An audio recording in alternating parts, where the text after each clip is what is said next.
আরে না মতই ছিল পোলাও গ্যাস না সিঁড়ি মজু 8 টাকা দামে লবণ কাটা করে দিতাম লবণ কাটা না লবণ শুটকি আমার লিগে ঠিক আছে এক্সট্রা লাগে না আমি অনেক লবণ আগে বাইতে করতাম যা কম দিতাম তুমি জীবনে কাকিরে খারাপ করে খাওয়া যেত না কারণ তোমার স্বাদ আর কাকির স্বাদ একই দুইজনে যার বেশি ভালো লবণ খাবো না আমার কাছে আবার সত্যি শুটকিটা হাঁটাহাঁটি আমার তো সামনে আমার কে রে দা দুই ভাই তুই তো জামাই দিছেন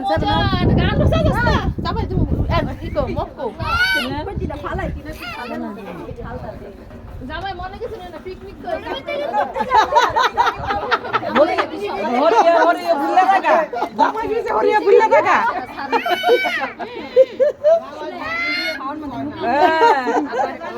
হরিয়া জামাই দিছে ভালো কিছু হরির সামনে